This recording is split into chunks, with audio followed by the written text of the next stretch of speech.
Now, we covered the State of the Union address in real time the other night. As you can imagine, there have been questions to other politicians in D.C. about what they thought about Joe Biden's speech and how he's doing as a president. Now, there are two people that I want to highlight tonight that we're going to discuss. One is Pramila Jayapal, and the other one is AOC. And yes, they were asked about this, about the State of the Union address. And I'm calling this the Biden defenders because they're making a lot of excuses for Joe Biden. They're heavily defending Joe Biden, even though if you watch that stream with me live in real time, you saw there were a number of lies told by Joe Biden. Does Pramila Jayapal and AOC call that out? Let's dive in. We're going to start with Pramila's interview. Shout out to Case Study QB for this clip. Case is always on the money, doing the damn thing. Let's listen to what Pramila Jayapal said to CNN about Joe Biden's performance for the State of the Union. Let's dive in. Congressman Pramila Jayapal. She is a Democrat from Washington. She's a member of the House Judiciary Committee. Congresswoman, good to have you. Let me start here with a couple of numbers here. This is from the ABC News Washington Post poll over the weekend. 6 in 10, more than 6 in 10 Americans say the president has accomplished very little or nothing, close to nothing in his first 2 years. What does he have to do tonight to potentially convince those 6 out of 10? Well, Pause. I just want to highlight those numbers. 62% of Americans. The question is, what has Biden accomplished during his time in office? 62% of Americans said not much, little, or nothing. 36% said great deal / good amount. Ladies and gentlemen, 62%. And I wasn't polled, so don't look at me. I wasn't polled. They didn't contact me. Let's see how she tries to run cover for this one. Nothing in his first 2 years. What does he have to do tonight to potentially convince those 6 out of 10? Well, Victor, it's great to be with you. I think people just need to hear from the president. They need to hear him brag about the tremendous accomplishments and the fact that he has, under just this last 2 years, created almost 11 million new jobs, brought unemployment down in this country to the lowest level in over half a century. Pause. When they explain to you that Joe Biden has decreased unemployment, the most unemployment in history, they always leave out the fact that he actually removed people from unemployment.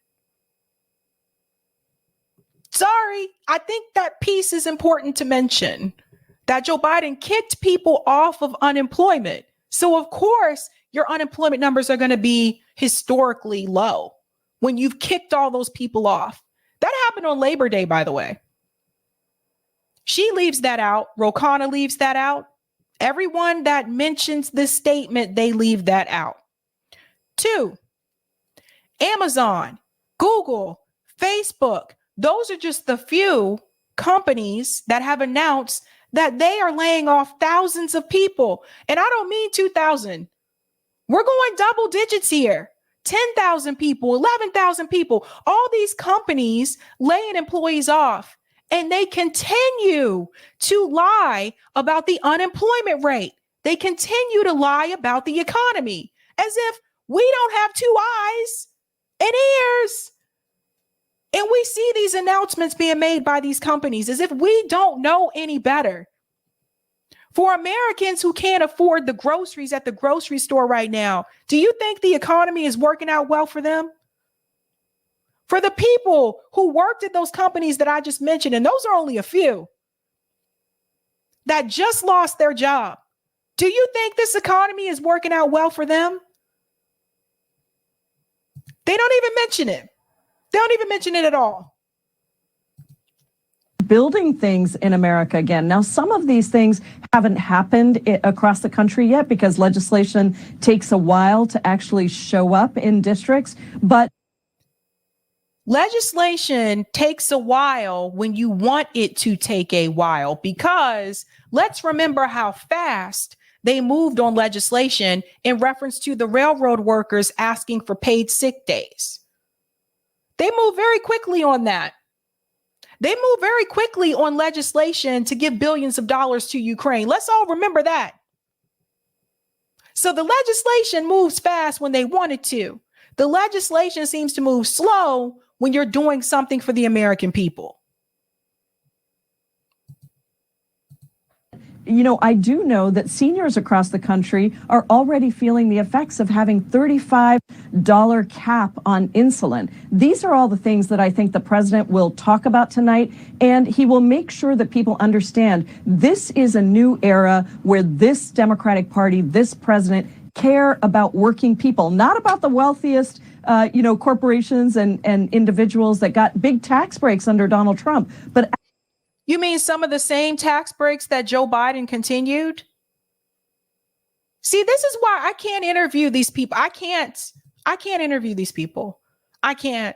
Like when I interviewed Ro Khanna, I thought I was going to just pull out my hair, because they are knowingly lying to you. They are knowingly gaslighting the American people. Creative Experiments just said Disney just announced 7,000 layoffs. This is Joe Biden's economy. Actually about working people, raising taxes on the wealthiest in order to fund things that really make life better for people every day. So we understand that some of the plans that have been signed into law, that people are not feeling the effects of those yet. But let me give you one more number. 41% of the people in this poll said that they're actually financially worse off than they were at the start of this administration. This is the highest number in the 37-year history of this poll, higher than at the worst point of the Great Recession. What did I tell you guys? Robert also mentioned Boeing is laying off over 2,000 people. What have I been saying? When people ask me this question, are you better off financially now? Aren't you better off financially now than you were under Trump? No, I'm not. And I'm sorry. Some people don't want to hear this because you hate Trump so much. I don't like Trump either. But financially, I am not better off now. And it's not just me. Look at what the American people are saying. Finally better off now, or when Biden entered office. Only 16% said better off. Only 16%. And those are probably people who are already financially pretty stable. 41% said not as well off. 42% said about the same. JB says, no, I'm not. No. I mean, people have to understand that, listen, I wasn't paying a lot of money for groceries 2 years ago. I wasn't paying all this money for gas 2 years ago. Like, everything is higher now. Not to mention, some of these companies aren't even giving employees raises to adjust for the inflation. Let's see how she spends it. So this is not so much a messaging problem. People are feeling worse financially. Yeah, but her and Ro Khanna continue to say that we have to tell the story better. We have to get the message across. It's not about a message. He's right about this. It's not a messaging problem. It's called, you go online and you look at your bank account problem. You open your wallet and you look at your wallet problem. That's what it's called. So you can spin the message however you want. If people can see that financially they are hurting when they look at their bank account, the message that you give them is not going to resonate with them. Let's go on.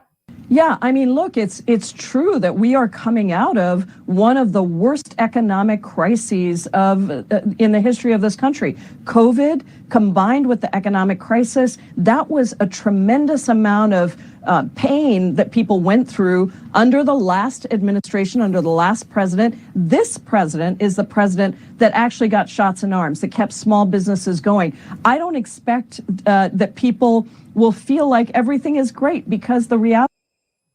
Let's go back here because I just caught her in a lie. I didn't notice this the first time I listened to it, but listen to what she said here. Coming out of one of the worst economic crises in the history of this country. COVID combined with the economic crisis, that was a tremendous amount of pain that people went through under the last administration, under the last president. This president is the president that actually got shots in arms, that kept small businesses going. I don't expect that people will feel like everything is great, because the reality is we've got a lot more work to do.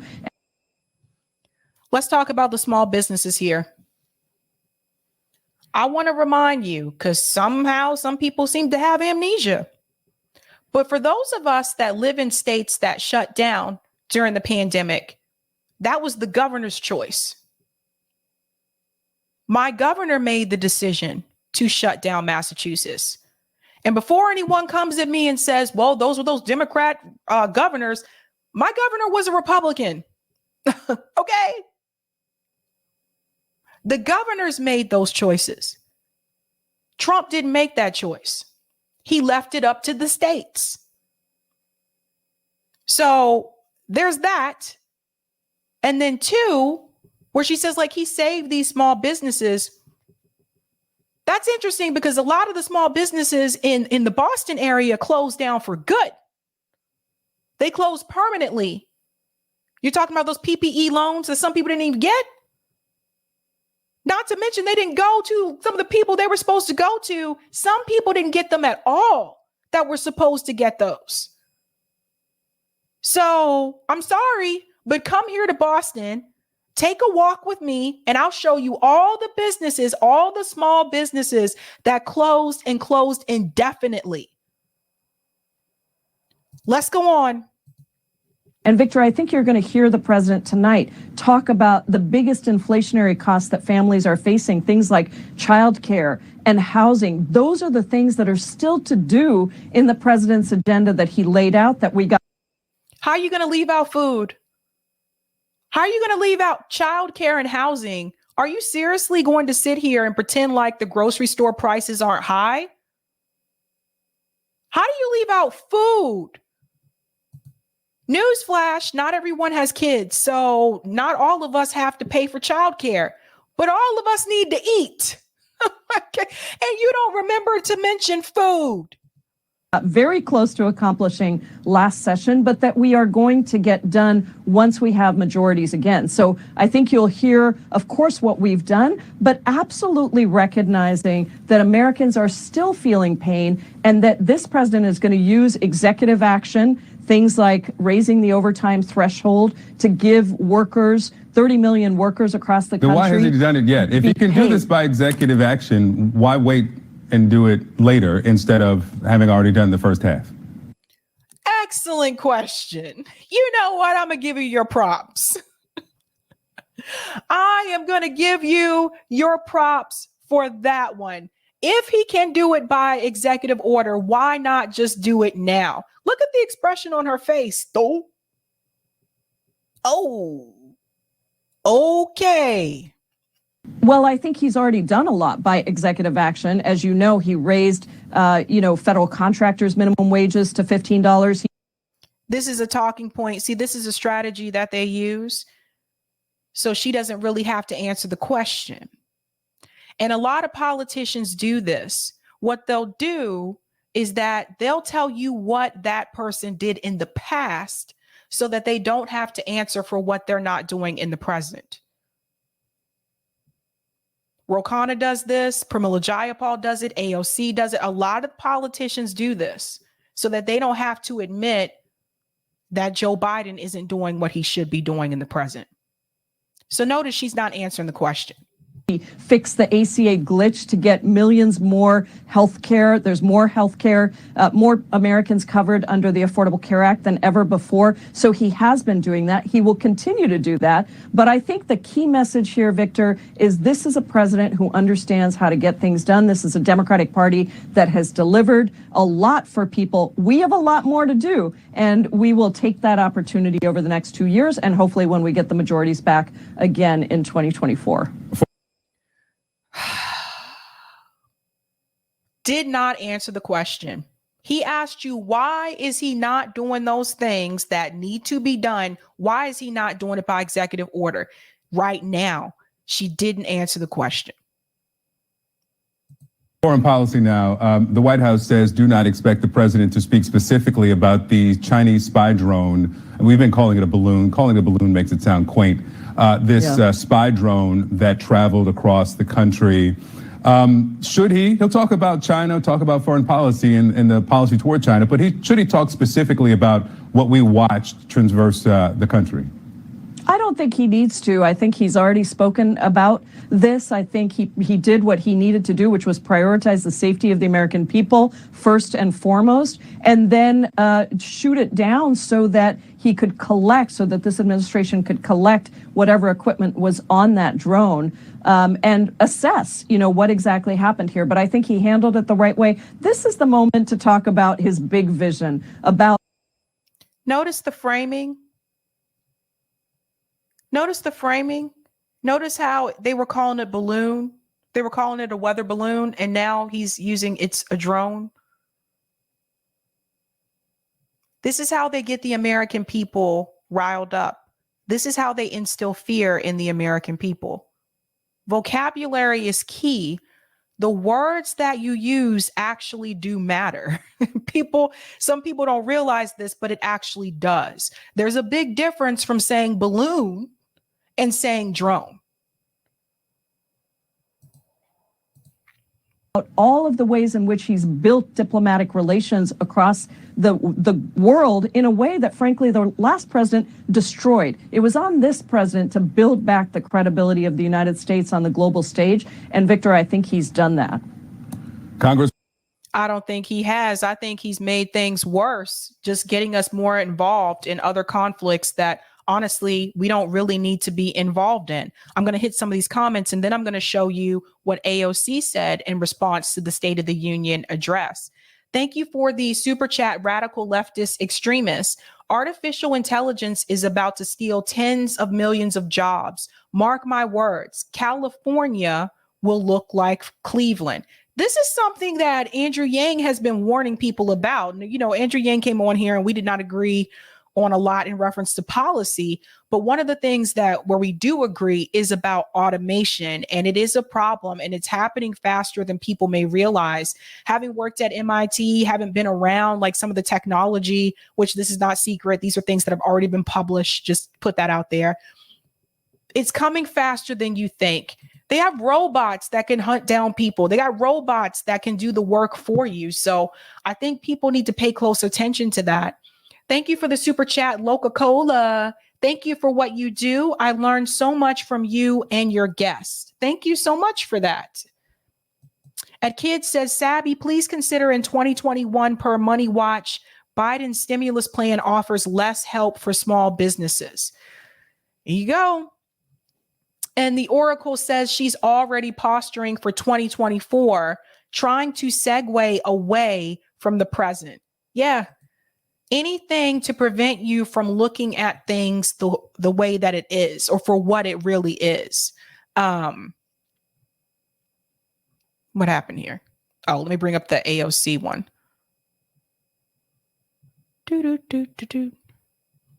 Case has a lot of clips. I think that Case, you be putting up a lot of clips, bud. I think I put the wrong link. Give me just a second.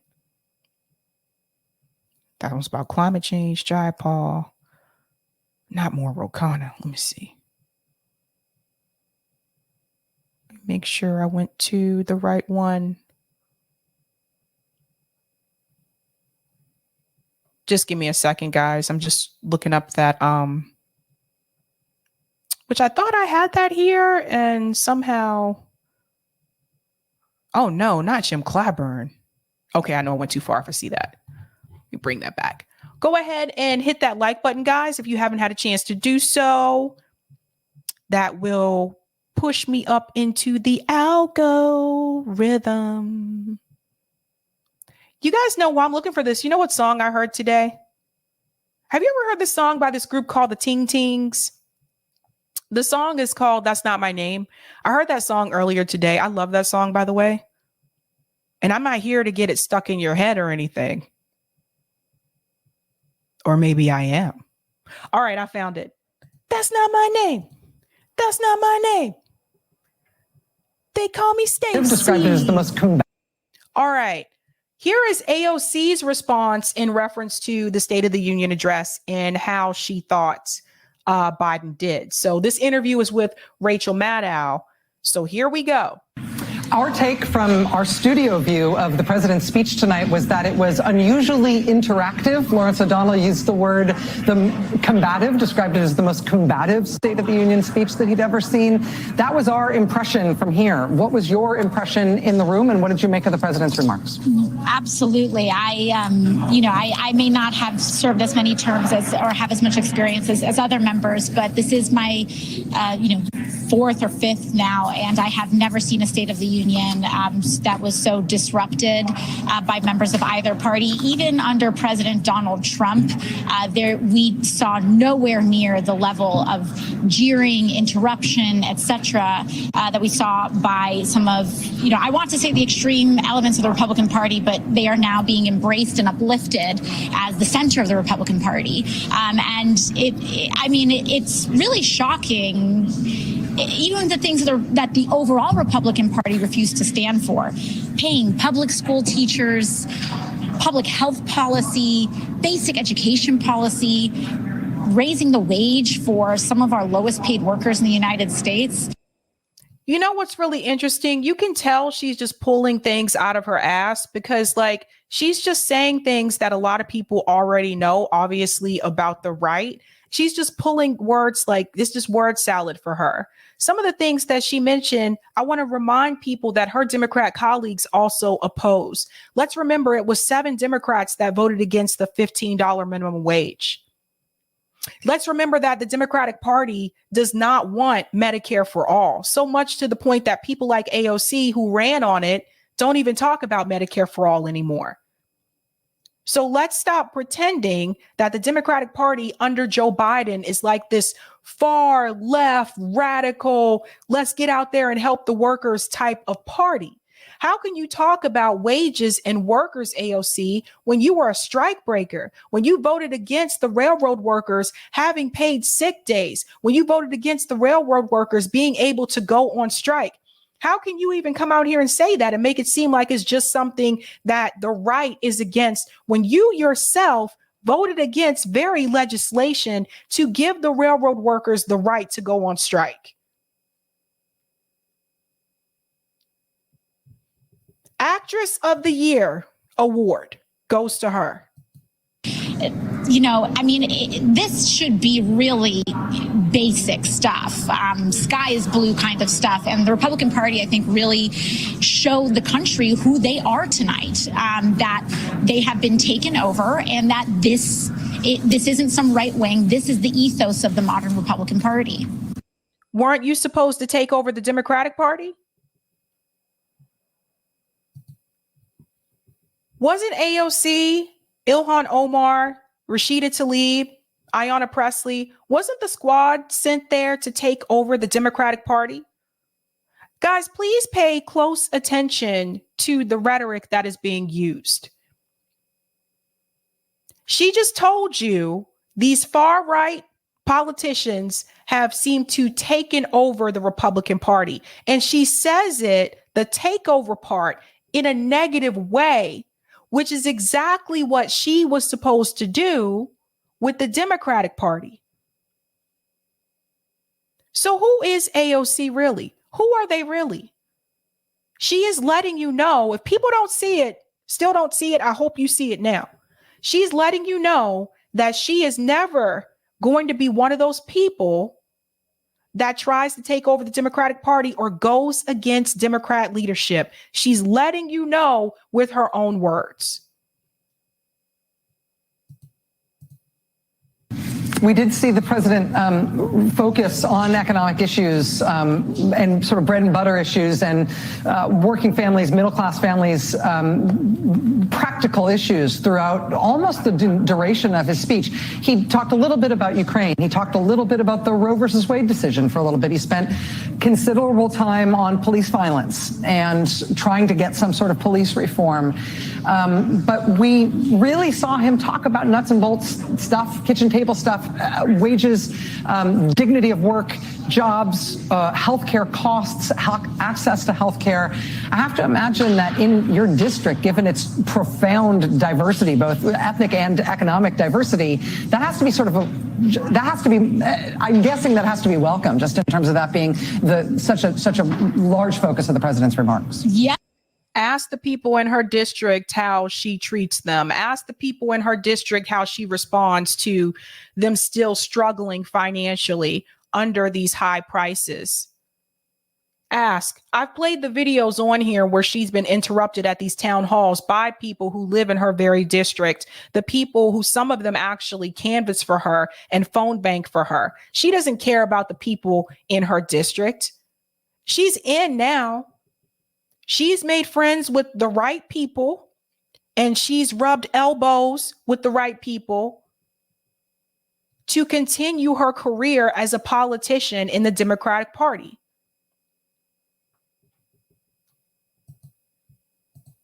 Yes, absolutely. I do think that the forcefulness of some of the language that he used, calling out Big Pharma by name, really naming these caps that we have passed on the price of insulin, on out-of-pocket costs, it is powerful. And this is some of the most animating issues that touch the material reality. I'm sorry. This piece right here.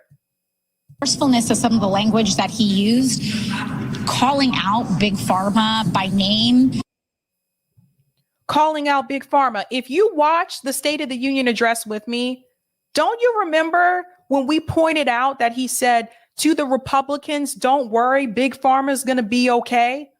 Big Pharma is still going to be okay. See, I didn't take that the way that AOC took it. The way I took that was him letting them know that Big Pharma is still going to be able to make a profit, that Big Pharma is still going to exist. She's trying to spin it. If it was really as forceful as she says it is, then why isn't Joe Biden trying to advocate for Medicare for all? Why is he still saying that he would veto it if it came across his desk? Why are we giving these little incremental wins and they're only for a select amount of people? For example, the price cap on insulin, $35. Listen, if you're not a senior on Medicare, that doesn't apply to you. Why are you only giving it to those people when a lot of people in this country, what about kids who are born with diabetes?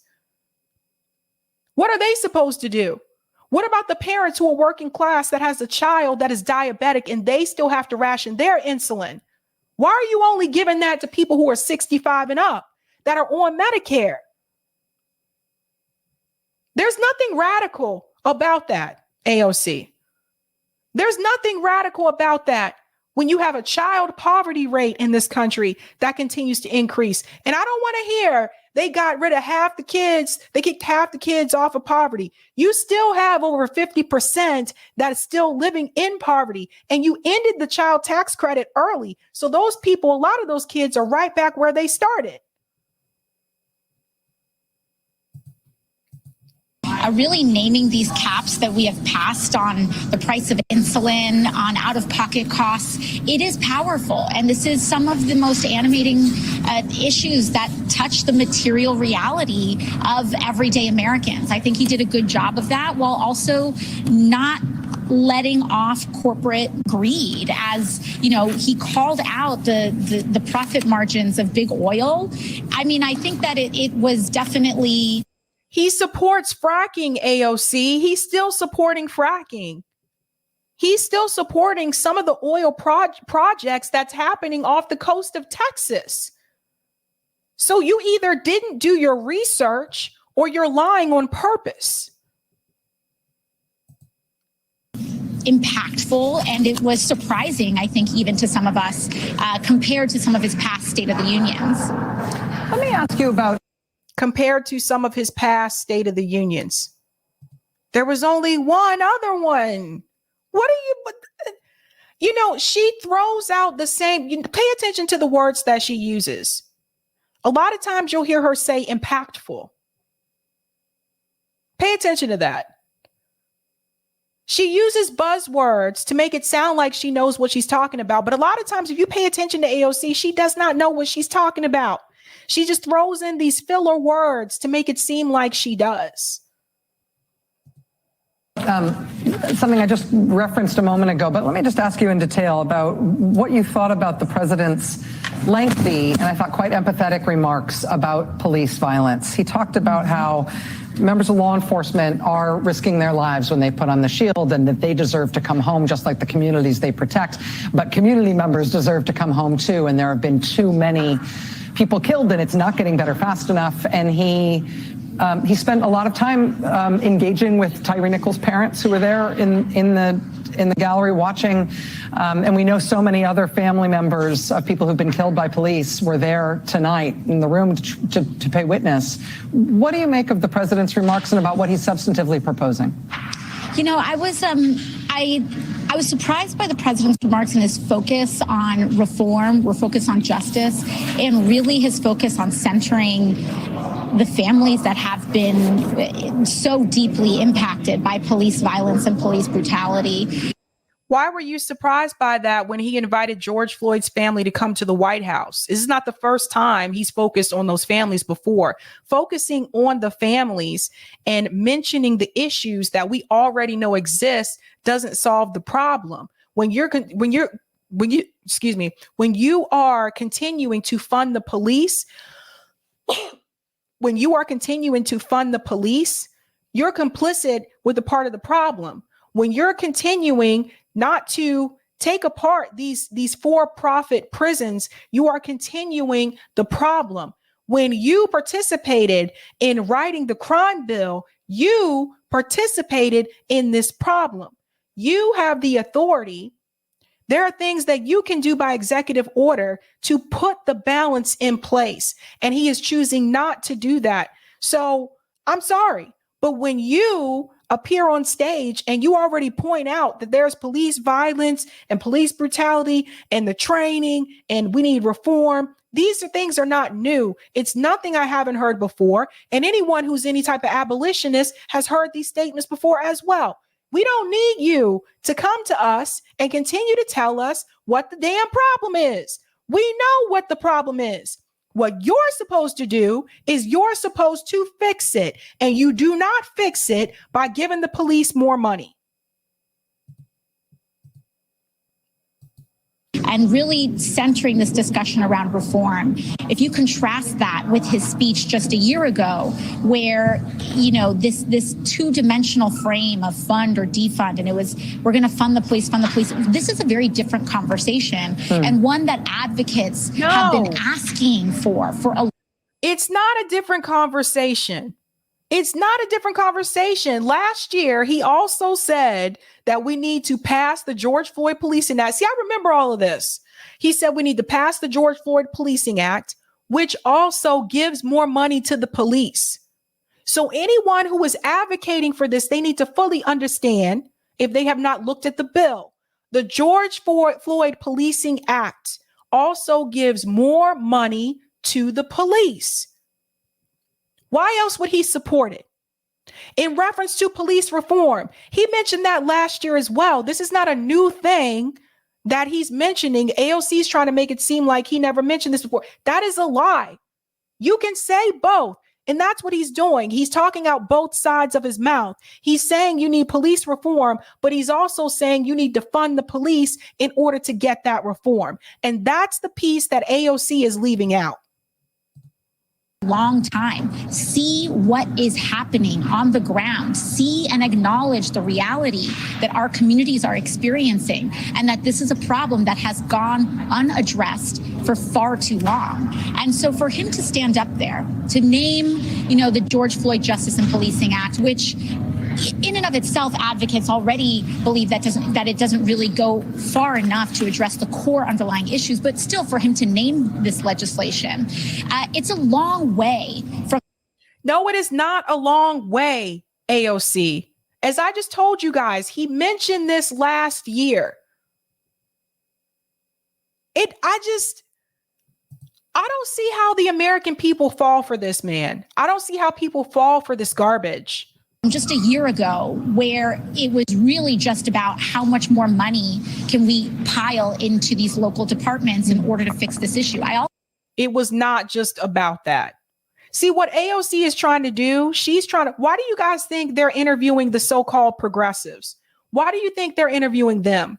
Because what they're trying to do, they're trying to convince you, the American people, that Joe Biden is actually moving further to the left, so that you'll vote for him in 2024.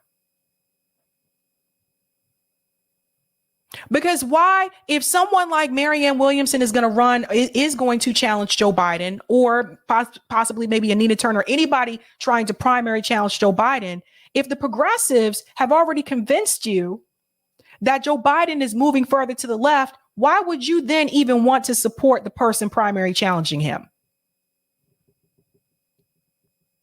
You see how this works? They're all a part of it. And I can guarantee and I can bet you, I already gave my opinion about Marianne running for president. I won't support anyone running through the two-party system, but I can guarantee and bet you none of those squad members will support a progressive primary challenging Joe Biden. I bet you, damn well bet you, they'll back Joe Biden. I also think it's an acknowledgement of the fact that this isn't really connected to funding much at all in terms of how we actually lower these instances of horrific violence in communities. And so I thought it was encouraging. I know myself, and it is connected to funding, AOC. It is definitely connected to funding. You're lying. You're bold-faced lying to people. Some other members were kind of waiting for the shoe to drop. We felt like there was kind of this wind up and that there was going to be a but. And I think we were very relieved and surprised that there was no but, that there was just an acknowledgement that this is actually a problem. And we have not really heard a president do that in such a straightforward way in a long time, if ever, in modern politics. Don't trust this woman. Like, seriously, do not trust this woman. She really playing people. Really playing people. It's a really astute point, particularly talking about the distance that President Biden himself has come on this issue, perhaps in his own personal understanding, but also in the way he's willing to talk about it. Thank you for that. And thank you for being here, New York Democrat.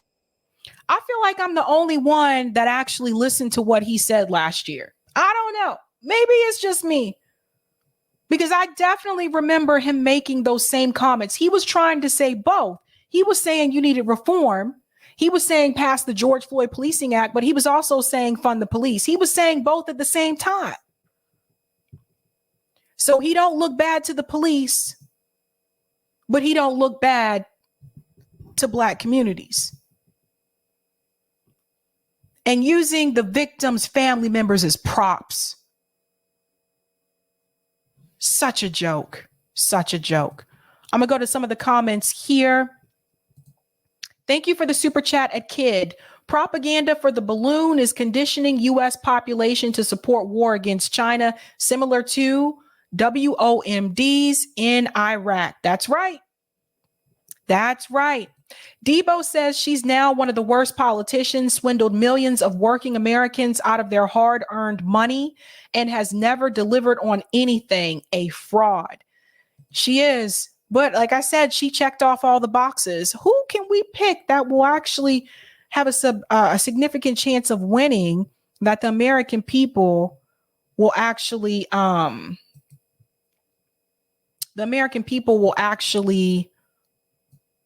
believe? These young people will believe that they are a progressive person.